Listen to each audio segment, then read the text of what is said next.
Hello everyone and welcome to AnimeTM's workshop, dubbing workshop, and welcome to VPCon of course. इस workshop में हम आपको सिखाएंगे कि डब कैसे करते हैं. Now this is not the actual dubbing process, ये वो प्रोसेस है जिससे हम डब करते आए हैं अब तक, और इससे आप अपने घर पे ऑनलाइन फ्रेंड्स के साथ डब कर सकते हैं. कोई परेशानी नहीं है, बस आपको घर में एक शांत जगह चाहिए होगी. तो जो पहला स्टेप होता है किसी भी चीज, bye the way bear with the traffic and my fan, गर्मी बहुत है और मेरा घर एकदम मेन रोड पे है, तो फिलहाल कुछ नहीं किया जा सकता है. And this is not a YouTube video, तो मैं अपने कंफर्ट जोन से भी कॉम्प्रोमाइज नहीं कर रहा हूँ. तो किसी भी चीज को डब करने के लिए सबसे पहले ऑफ कोर्स वो चीज चूज करना जरूरी है, कौन सी क्लिप, एपिसोड या मूवी आप करने वाले हैं. नाउ एक बार ये सिलेक्ट करने के बाद दूसरा स्टेप होता है कि आप उसके सबटाइटल्स अरेंज करें, या दूसरा ऑल्टरनेटिव है कि आप एक नोटपैड या वर्डपैड फाइल भी बना सकते हैं और उसमें लाइन टू लाइन ट्रांसलेशन कर सकते हैं कैरेक्टर्स का नाम लिख के. तो मैं एक्चुअली प्रेफर करता हूं सबटाइटल फाइल्स के साथ, जिसको एडिट करने के लिए आपको एक सॉफ्टवेयर चाहिए होगा जिसका नाम है आईगी सब्स, जो मैं यूज करता हूं. आप और सॉफ्टवेयर भी यूज कर सकते हैं, बट पर्सनली मैंने इस सॉफ्टवेयर को बहुत सालों तक इस्तेमाल किया है और आज तक मुझे कोई कमी महसूस नहीं हुई. So it should be enough for you too. पहला जो प्रोसेस है वो होता है स्क्रिप्टिंग, या जिसको शायद तुम सबिंग भी बोलना चाहो. मैं स्क्रिप्टिंग बोलना प्रेफर करता हूं क्योंकि हम डबिंग के पर्सपेक्टिव से बात कर रहे हैं, but both are almost same things. बस फर्क इतना होता है कि सबिंग में आपको ये ध्यान नहीं देना होता कि कोई लाइन कितनी बड़ी या छोटी हो रही है, बट स्क्रिप्टिंग करते टाइम आपको ये ध्यान रखना होता है कि वो डायलॉग उतना ही बड़ा हो जितना उस टाइम फ्रेम में बोला जा सकता है, ना ज्यादा छोटा ना ज्यादा बड़ा. स्क्रिप्टिंग आपको मैं समझाऊंगा और बाकी का प्रोसेस अदनान समझाएगा. बाय द वे, अगर आप अदनान को नहीं जानते हैं तो उसने एनिमेटीएम में बहुत सालों तक काम किया है. कोई ऐसा सिग्निफिकेंट रोल तो नहीं किया, बट लौंडा बहुत हार्ड वर्किंग है. उसने बहुत सारे साइड रोल्स किए हैं और बहुत मदद भी की है हमारी डबिंग प्रोजेक्ट्स में. और इस वीडियो में आपको वही गाइड करेगा कि एक्चुअल वॉइसिंग और डबिंग प्रोसेस क्या होता है, क्योंकि शायद मुझसे बेहतर वो समझा सकता है, क्योंकि इस वक्त करेंटली वो बहुत प्रैक्टिस करता है और मेरी वॉइसिंग स्किल्स पर तो जंग लग चुकी है. तो फिलहाल मैं स्क्रिप्टिंग का समझा देता हूँ. काफी टाइम हो गया है तो शायद मुझे भी थोड़ा इधर उधर हो, तो please bear with it. Let's move on to the software video. तो सबसे पहले हमको वो सॉफ्टवेयर चाहिए होगा जिसके अंदर हम अपने सबटाइटल्स को एडिट करेंगे. तो मैं सिंपली खोलूंगा aegisub.org. तो ये वेबसाइट खुल गई है. यहाँ से आप सीधे विंडोज़ यूज़र हैं तो विंडोज़ के लिए, और बाकी कुछ है तो अपने हिसाब से देख लेना. aegisub डाउनलोड करके इंस्टॉल कर लेना. इसके बाद आपको अपना एपिसोड और सबटाइटल फाइल डाउनलोड करनी है. हम डेथ नोट की एक 2 मिनट की क्लिप करने वाले हैं. वैसे तो हम अगर क्लिप करनी होती है तो उस क्लिप को यूट्यूब से या कहीं से भी उठा लेते हैं और सिंपली एक नोटपैड या फिर वर्डपैड फाइल क्रिएट करके कैरेक्टर नेम के साथ डायलॉग्स को लाइन बाय लाइन लिख लेते हैं. बट जब हमको एपिसोड डब करना होता है तो हम उसकी सबटाइटल फाइल और पूरा एपिसोड रखते हैं. मुझे ये चीज़ ज़्यादा कन्वीनियंट लगती है जब हम बड़े प्रोजेक्ट्स पर काम कर रहे हों. So I will just open it up, और यहाँ पे बहुत सारी लाइंस हैं जो हमको ट्रांसलेट करनी होंगी. तो हाँ, ये एक बहुत ही बोरिंग काम लग सकता है. मुझे उस समय बहुत मज़ा आता था, अब उतना नहीं आता है. तो सबसे पहले हमको इसमें एपिसोड को लोड करना होगा. तो यहाँ पे वीडियो में जाइए और ओपन वीडियो पे क्लिक कीजिए और अपने एपिसोड को सिलेक्ट कर लीजिए. By the way, this video is only for educational purpose and not for illegal stuff. ध्यान रखना यार, थोड़े लीगल कॉन्सिक्वेंसेस हो सकते हैं इन चीज़ों के, तो पूरे मूवीज़ और एपिसोड के डब्स ना बनाओ तो बेटर है. फिलहाल यहाँ पे मेरा एपिसोड डुअल ऑडियो में है तो मुझको ऑडियो ट्रैक सिलेक्ट करने के लिए पूछ रहा है. तो पहले मैं जाके उस एपिसोड को चेक कर लेता हूँ कि फर्स्ट ट्रैक कौन सा है. जो बाय डिफ़ॉल्ट बजेगा वो पहला ट्रैक होगा.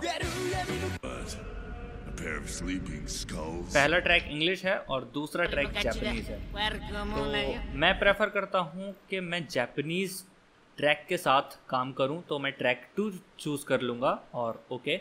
तो यहाँ पे विंडो खुल जाएगी. यहाँ पे एपिसोड लोड हो गया है. मैं थोड़ा सा आगे निकाल के दिखाता हूँ.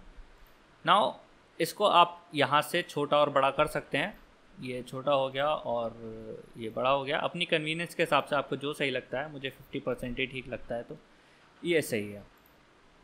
And now you can see के यहाँ ये सबटाइटल्स जो हैं, यहाँ लाइन जो आ रही है ये काफ़ी छोटी लग रही है, तो इसको हम बड़ा कर सकते हैं. आपको कुछ नहीं करना है, बस सिलेक्ट ऑल, कंट्रोल A दबा के सिलेक्ट ऑल कीजिए, एडिट में जाइए और ये है फॉन्ट साइज़ 20 है इस समय। मुझे लगता है कि मैं इसको डबल कर दूंगा तो ये ठीक ठाक दिखेगा, तो इसको 40 करके अप्लाई एंड ओके। तो यस, ये काफ़ी ठीक दिख रहा है और अब हम इस पर आसानी से वर्क कर सकते हैं। इन सबटाइटल्स का सिंक थोड़ा सा ऑफ है, जो कि एक अच्छी बात है इस ट्यूटोरियल के लिए। मैं आपको एक और चीज़, एक और फंक्शनैलिटी बता पाऊँगा। तो यहाँ से देखिए कि मैं ये लाइन प्ले करता हूँ, कंट्रोल पी दबा के आप इसको रिज्यूम कर सकते हैं और पॉज कर सकते हैं, और स्पेस दबाएंगे तो सिर्फ ये वाली पहली लाइन जो है या जिस पर भी आप सिलेक्ट करेंगे, अगर आप स्पेस हिट करते हैं तो जैसा आपने देखा कि ये लाइन सिर्फ ऑडियो में प्ले होगी, और अगर आप कंट्रोल पी प्रेस करते हैं तो यहाँ से आगे का जितना भी है रिज्यूम हो जाएगा ऑडियो और वीडियो दोनों में, और कंट्रोल पी आप दोबारा प्रेस करेंगे तो वो रुक भी जाएगा।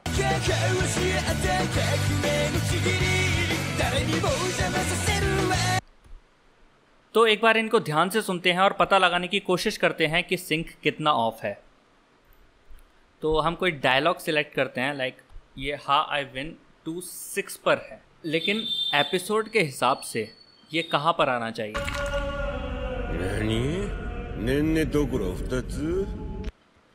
ये आना चाहिए ऑलमोस्ट 211 पे। तो यहाँ पर 6 से 11 के बीच का जो डिफरेंस है वो हमको हटाना पड़ेगा। तो हमको लगभग 5 सेकंड इसको आगे पुश करना है। तो टाइमिंग में जाके शिफ्ट टाइम्स पर क्लिक कीजिए, या फिर आप इसको कंट्रोल आई से भी कर सकते हैं डायरेक्टली। यहाँ पर आप देख रहे हैं, यहाँ 2 ऑप्शन है, फॉरवर्ड और बैकवर्ड। अगर आप इसको फॉरवर्ड पे क्लिक करते हैं तो सबटाइटल्स आगे की तरफ पुश होंगे, यानी कि सबटाइटल्स डिले होंगे। अगर बैकवर्ड खींचेंगे तो सबटाइटल्स पहले प्ले होंगे। तो हमें 5 सेकंड का डिले करना है, तो यहाँ मिली सेकंड, मिनट, आर इस तरह से होता है। तो यहाँ पे हम सेकंड बता देंगे, 5 second and okay. And now let's see.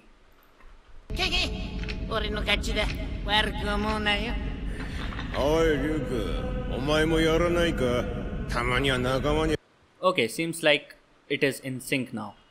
Okay, जो सीन हमको डब करना है वो यहाँ से शुरू होता है, इस डायलॉग से। हम रियोक और लाइट की थोड़ी सी कॉन्वर्सेशन को डब करने वाले हैं। तो इसका पहला डायलॉग है, I already have what I want. Now मैं इसको एक बार प्ले करके देखूंगा स्पेस हिट करके, ताकि मुझे ये आइडिया लग सके कि ये डायलॉग ऑडियो में कितना बड़ा है। ओके, तो ये बहुत छोटा था, बट इतना कुछ एक बार में कन्वे करने के लिए हमको इसको थोड़ा सा बड़ा बनाना पड़ेगा। नाउ यहाँ हम थोड़ी सी लिबर्टी ले सकते हैं, क्योंकि हमें लाइट के लिप्स विजिबल नहीं है, तो हम इसको थोड़ा सा छोटा या बड़ा बना सकते हैं अपनी कन्वीनियंस के हिसाब से। अगर लाइट के लिप्स विजिबल होते तो हमको इस डायलॉग को उसी टाइम फ्रेम के अंदर रखना होता जितना कि ये ओरिजिनल डब में था। इसको ट्रांसलेट कर देता हूँ, लाइक जो चाहिए था वो मुझे पहले ही मिल गया।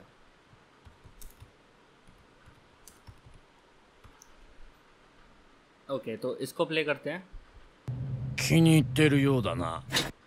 तो इसको मैं ट्रांसलेट कर सकता हूँ, लगता है ये तुम्हें पसंद आई। तुम इतना चौंक क्यों रहे हो? मैं हूँ एक शिनिगामी रियोक। मैं हूँ शिनिगामी रियोक और ये नोटबुक मेरी है। मैं हूँ शिनिगामी रियोक और ये नोटबुक मेरी है।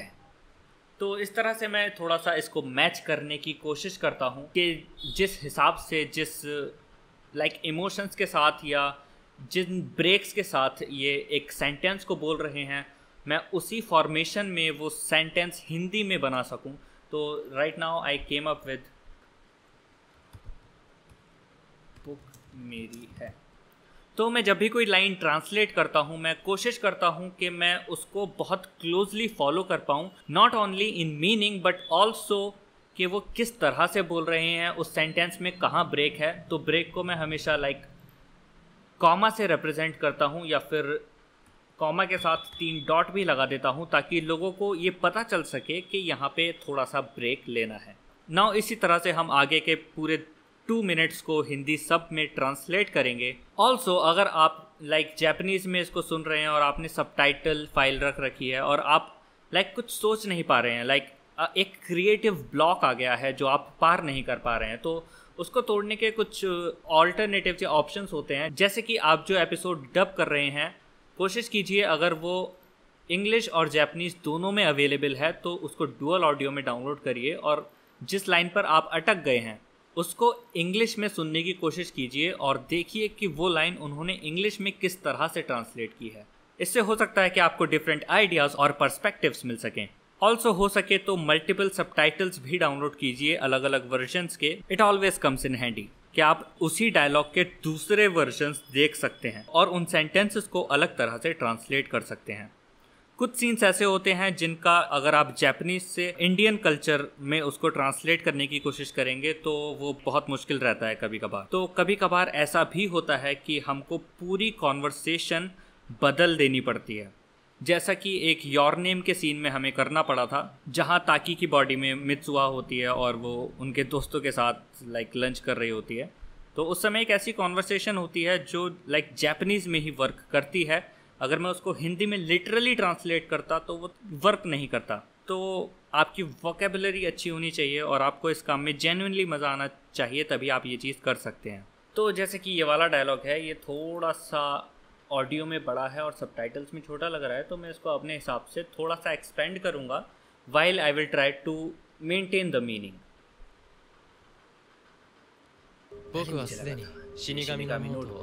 एक मजाक से बढ़कर कुछ नहीं है। तो मैं ऐसे ही इमिटेट करने की कोशिश करता हूँ जब भी मैं सबिंग करता हूँ, ताकि मैं उस टाइम फ्रेम को अच्छे से कवर कर सकूँ और लिप सिंक को भी अच्छे से कवर कर सकूँ।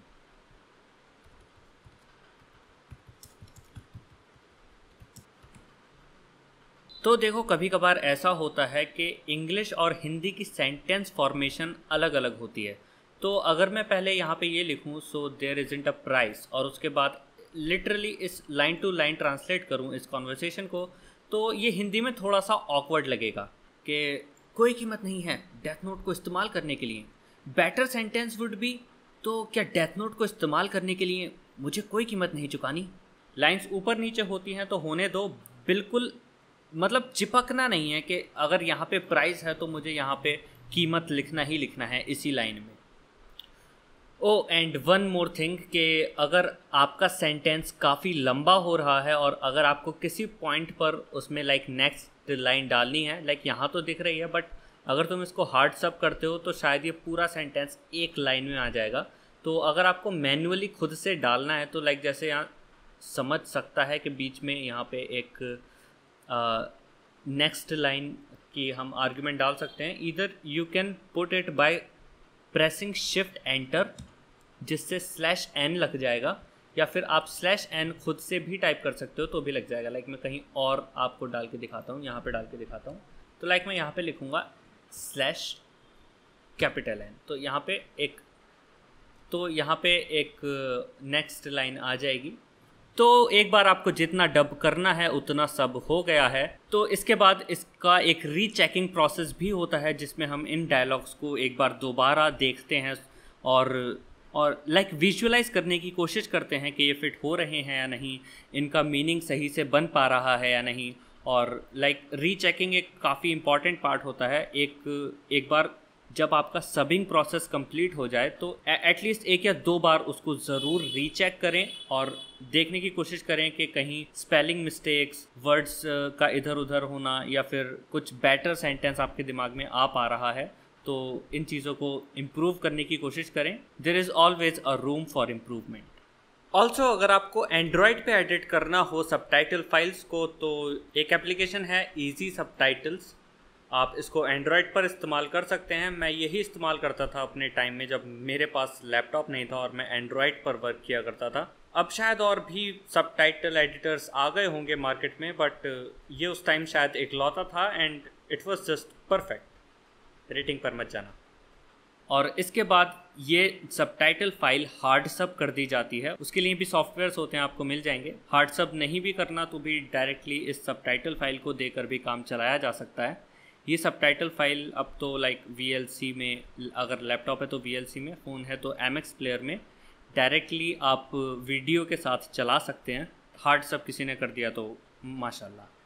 और उसके बाद शुरू होगा एक्चुअल डबिंग प्रोसेस। तो मैं ये सबटाइटल फाइल अदनान को दे दूँगा और रियुक मैं खुद करूँगा, अदनान लाइट करेगा और हम दोनों मिलके इस 3 मिनट के सीन को, पहले मैंने 2 मिनट सोचा था पर ये पूरी कॉन्वर्सेशन 3 मिनट से पहले एंड करना सही नहीं लगा, तो 3 मिनट का ये पूरा सीन हम डब करने वाले हैं। और आगे अब अदनान आपको रिकॉर्डिंग प्रोसेस समझाएगा कि आपको माइक किस तरह से रखना होता है, किस तरह से आपको डायलॉग्स रिकॉर्ड करने होते हैं, वगैरह वगैरह।